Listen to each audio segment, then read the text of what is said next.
A pioneer farmer household in the late 1800s and early 1900s in eastern Washington would face a brutal winter with a mix of physical hardship, emotional strain, and a constant undercurrent of fear. As the temperatures plunged far below freezing, the biting wind howled through the cracks of their small, roughly put together cabin, rattling the shutters and seeping through the gaps in the walls. Every breath hung thick in the air, crystallizing as it met with the bitter cold. With only a crude wood-burning stove or a fireplace as their source of heat, the family struggled to keep the cabin warm. Firewood, a precious commodity, had to be rationed carefully. If the blizzard raged too long, trapping them inside, they risked running out of fuel before the storm passed. Even venturing outside to fetch more wood could be deadly. One step in the knee-deep snow, and a person might become disoriented in the blinding white void, never to find their way back home.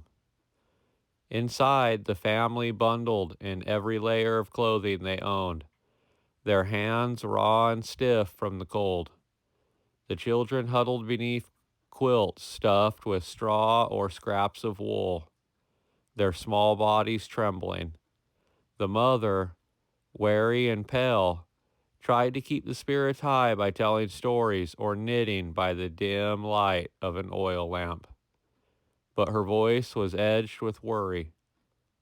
The father sat near the fire, sharpening tools or whittling wood, his jaw clenched as he silently calculated their dwindling supplies. Food supplies, stored carefully in a root cellar or hung from the rafters, were always a concern. The winter months were long, and if the harvest had been poor, or if an early frost had killed off crops, the family would be left to stretch every last potato, every strip of dried venison, and any other food that they might have, with the fear of starvation gnawing at their minds, especially if hunting was impossible due to the unrelenting storm. If they kept livestock, they had to worry about keeping them alive. Cows and chickens could freeze in the barn, and water sources often froze solid overnight.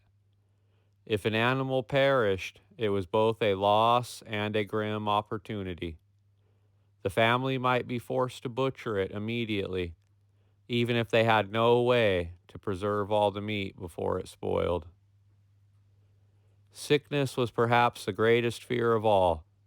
With no doctor within miles, a simple fever or infected wound could turn fatal. The cold air carried the risk of pneumonia, and even a minor injury, such as a cut from splitting wood, could fester into something deadly without the proper care. The mother would do her best with home remedies, boiling herbs and making various medicines, but they all knew the limits of what they could treat. The sheer isolation made everything worse. If there were anybody nearby, they were often unreachable when snowdrifts blocked the roads. If a disaster struck, or if a child fell gravely ill, if the father was injured, or if the mother herself succumbed to exhaustion, there was little hope of outside help. The loneliness was as much a weight as the cold itself, pressing in on them as the days stretched endlessly on. As the winter dragged into its deepest depths, the darkness and cold played tricks on the mind. Cabin fever set in, a restless, suffocating sense of entrapment. The children grew irritable, the adults more silent, their tempers fraying at the edges. The wind outside seemed to whisper and wail, creating eerie sounds that made sleep elusive. The nights were especially long, and sometimes, in the dead of night, the family would lie awake, listening to the creaking of the wood, the shifting ice, and the mournful cry of wolves in the distance. Yet, despite their fear, there was resilience. They clung to routine, chopping wood, checking the traps, boiling thin soups from the last of their provisions, because survival depended on it. They told themselves that spring would come, and that the ice would melt, and that they would endure. But in those darkest, coldest moments, as the storm raged outside and the fire burned low, they knew that winter was a ruthless force, one that had claimed many before them, and if they were not careful, might claim them too. A pioneer family's harsh reckoning, a winter without preparation. The cold came earlier than expected. The leaves had barely turned brittle before the first frost crept in, and by the time the pioneer family realized their mistake, it was too late. A brutal winter had descended upon them, and they were woefully unprepared. Perhaps it was a poor harvest season. The rains hadn't come when they should have, or maybe a late summer drought had stunted the crops. The family had planned to stockpile grains, potatoes, and dried vegetables, but the yield was far smaller than anticipated. They had meant to hunt more deer before the snows arrived, but the game had been scarce, and only a few strips of jerky hung in the rafters. Their root cellar, instead of being filled with snacks of flour, smoked meats, and jars of preserved food, looked pitifully bare. Maybe the father had miscalculated how much firewood they needed. He had spent too many days tending the fields, assuming he'd have more time to chop wood before the winter arrived. When the first blizzard hit in early November, he realized with dread that the wood pile was far too small. At first, they tried to stretch what little they had. The mother watered down the soup, thinning it to make the food last longer. The father rationed the firewood, letting the embers burn down at night, forcing the family to huddle under their blankets. The children's lips turned blue in the mornings, their breath visible in the freezing cabin. Then the blizzards came, howling through the plains, burying their homestead in the thick drifts. The father attempted to hunt, but the snow was too deep, the cold too cutting, and he would come home empty-handed, frostbitten, and shaken. The barn, which was poorly reinforced, barely withstood the weight of the snow pressing down on its roof. The cow, their only source of milk, stopped producing, and their few chickens froze in the night when the wind tore through the gaps in the wood. As the weeks stretched into months, the real horror set in. Their food ran low, far faster than they had planned. The children grew gaunt, their bellies aching with hunger.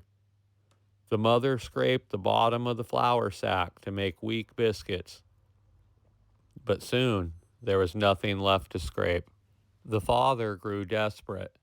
He set out on foot to hunt, pushing through waist-deep snow, only to return weaker and emptier each time.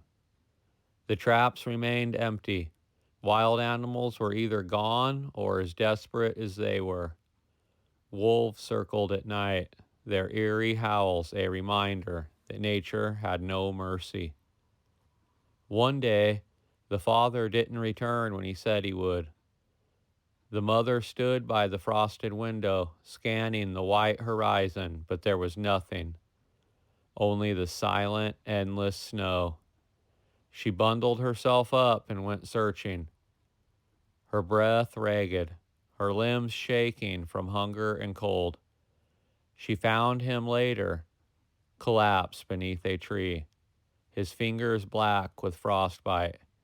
He had been too weak to make it home. She dragged him back to the cabin, but by morning he was fevered and slipping away. The mother, now alone with the children, faced impossible choices. The livestock were dead. The last scraps of food were gone. She eyed the leather of their boots, wondering if boiling them down might yield something edible. The children cried at night, too hungry to sleep. Some pioneer families in such dire situations turned to grim solutions, eating anything they could, from boiled bark to rodents caught in the walls. Others made a desperate attempt to reach civilization, only to freeze along the way. The mother, torn between waiting for help that would never come and risking a deadly journey, wrapped her children in all the clothing they had and prepared to leave. As she opened the cabin door, the wind howled in like a living thing, slamming it back against the wall. The snow was falling again, thick and blinding. She hesitated, knowing that stepping out into that storm might mean one of them would not return. But staying inside meant the same fate awaited them, only slower. And so, with one final look at their empty home, she took her children by the hands and stepped into the white abyss.